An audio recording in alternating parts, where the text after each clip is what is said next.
Hello friends, this is Kevin aka K-Man1 coming at you with another episode of Sly Cooper and the Thievius Raccoonus. In the last episode, we collected 3 of Ms. Ruby's treasure keys, and had a lot of annoying times whacking chickens with my cane to make gumbo. Yeah, only in a video game. And in this episode, we're going to be collecting more treasure keys, and hopefully taking on Ms. Ruby. So let's just go ahead and descend into danger.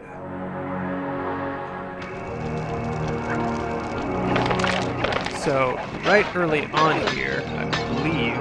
Okay, it's just Bentley saying something for now. Waterfall overflowing with bones and body parts. I'm telling you, the health department's going to come down big time on this dope. Just so you know, you can actually get caught by that guard if you're all the way up on that end of the bone chain.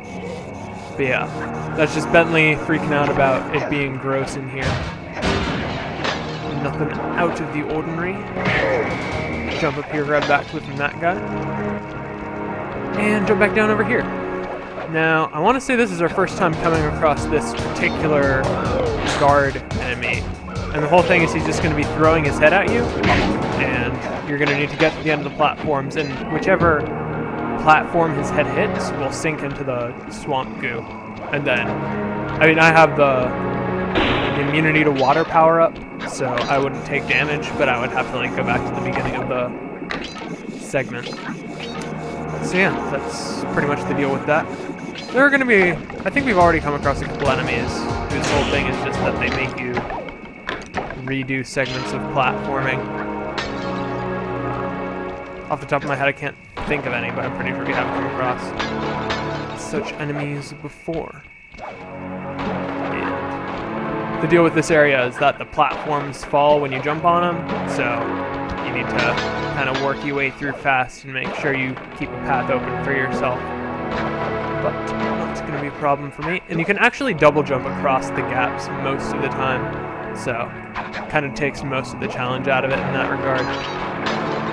So you see, here we're going to need to kind of climb over all the guards and everything, and then jump down and get the clues later.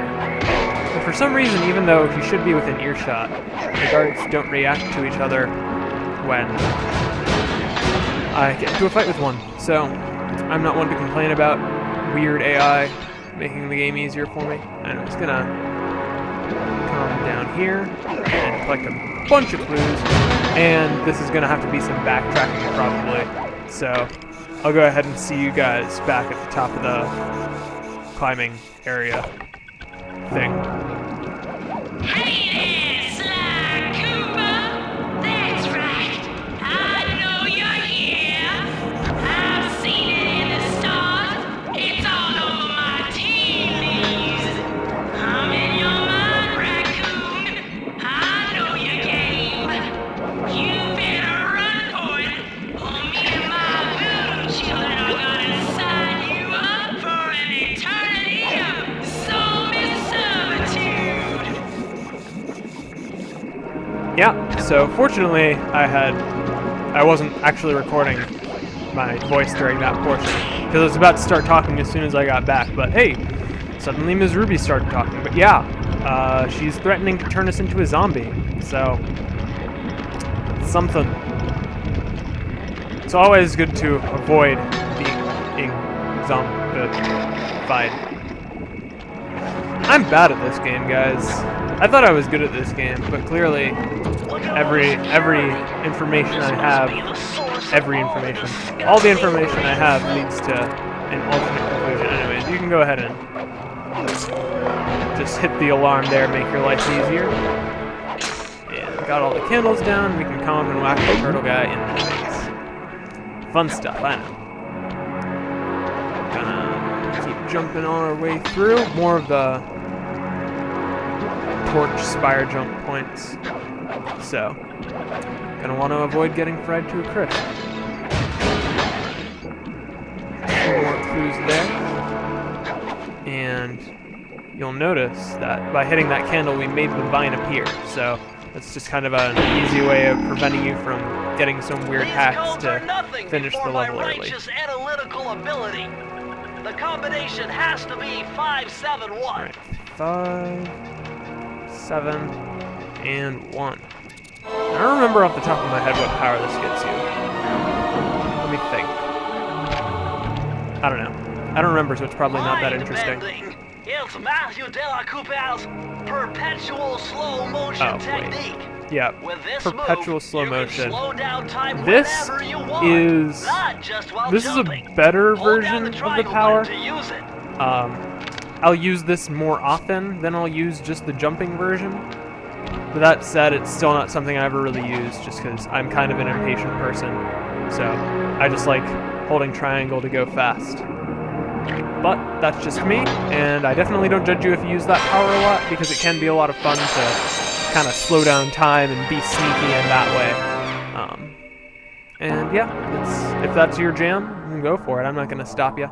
I don't have the ability. I'm not going to like track you down and track down every person who's ever bought a copy of this game and be like, if you use the slow motion power, then you're done. Just stop. Just don't play this game ever again. Can't do that. But here we're going to get into a kind of new level. Our main thing is we're riding around on the little skiff right here, and we can use the different sticks to move and then fire. So it feels weird to explain things at the same time as Bentley, but Bentley has a much more roundabout way of saying things than I do. Just like press the buttons, do the thing. And he's like, oh, the thing has a high energy cannon. But yeah, so this is going to be, it's kind of, I want to say it's kind of like another level that we've already played, but actually now that I think of it, that level isn't until later. So I'm just getting confused. Don't listen to me. Anyway, this portion is kind of boring and linear, but we're about to get to the next portion of it, which gives you a little bit more freedom in this segment of this area plays a little bit more like a standard level of the game, just sans clues.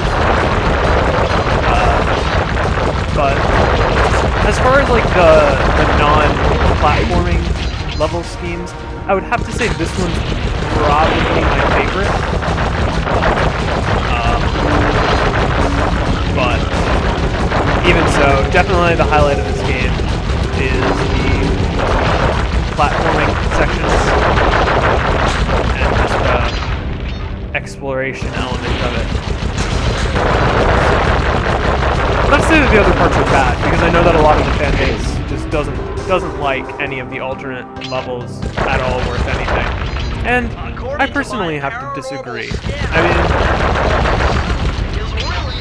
sure, at its core, the game is, it's an action-adventure game, and you're supposed to be playing as a thief and sneaking around on foot and all that sort of stuff, but I feel like, kind of like the original Assassin's Creed, it's like, you're just doing the same thing over and over again, and so the alternate control schemes are just a really nice way of keeping the core gameplay fresh, without like taking away from the experience as a whole.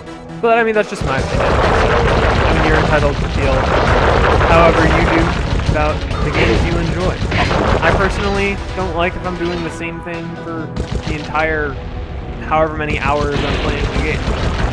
And I keep getting hit by ghosts. But it's okay, because this level is another one where you can just rack up a billion coins without even and I just used my last horseshoe, so I'm actually going to have to play skillfully for a second.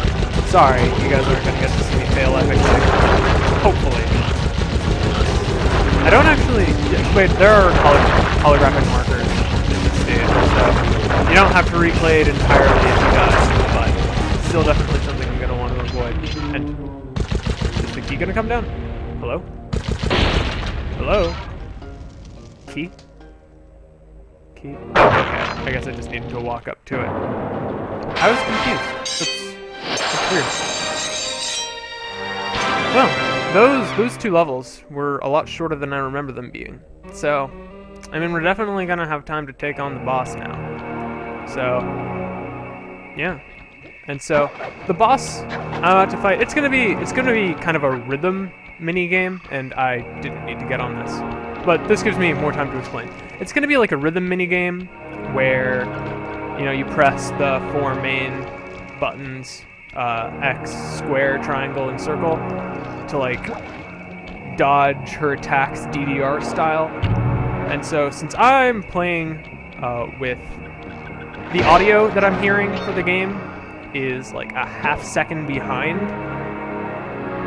because of my recording setup, just the way I have my video card plugged into my computer and everything. And I suck at rhythm games normally. So now I'm double hindering myself. So this could be rough. It could be really rough. But hopefully I'll be able to make it through without much problem.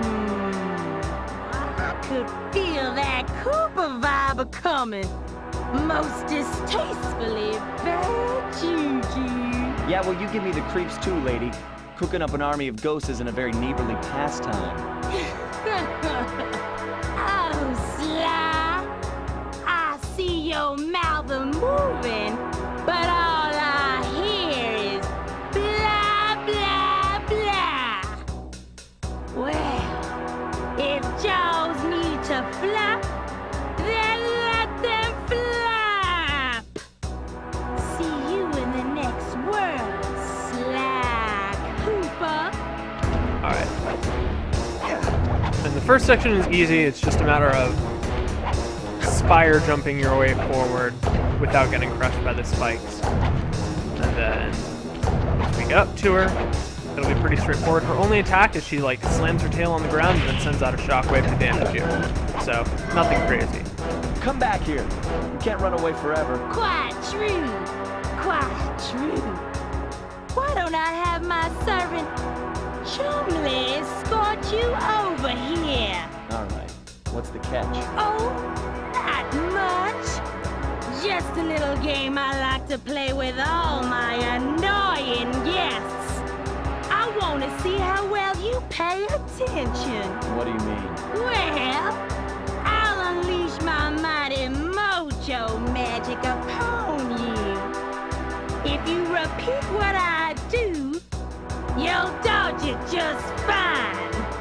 If not, you'll get zapped. A little voodoo Simon Says, huh? Sounds easy enough. Sorry for the awkward cut.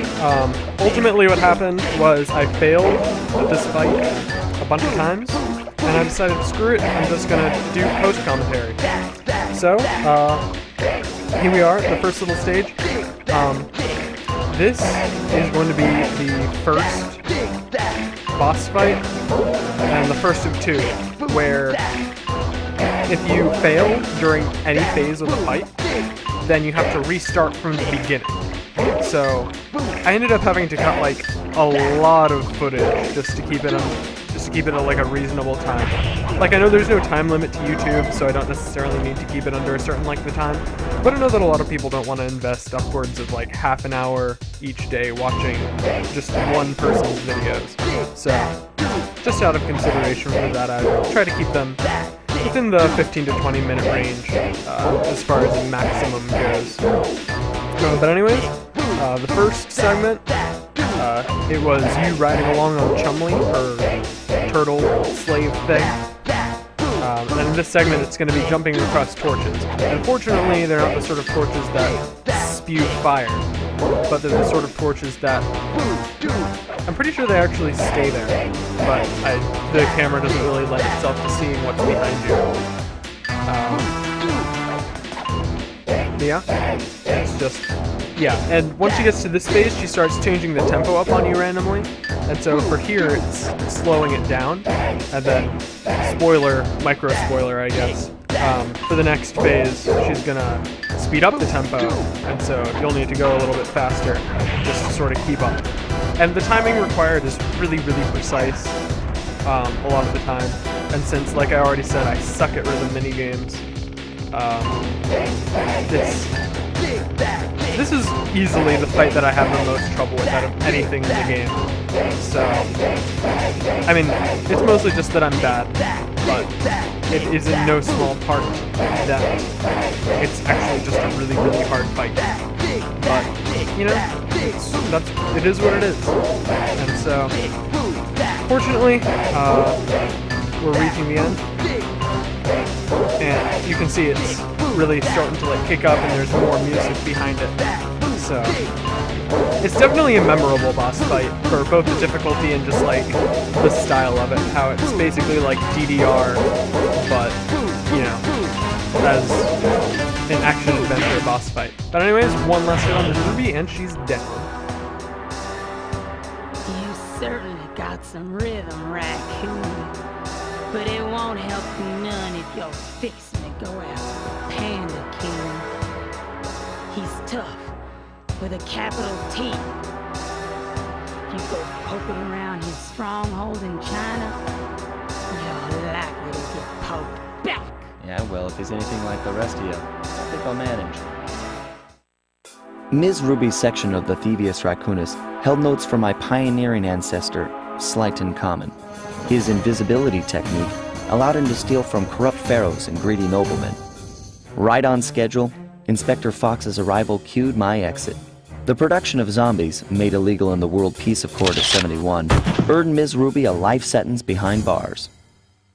While the gang and I enjoyed a few weeks in the tropical sunshine, working on our tans in preparation for our next caper.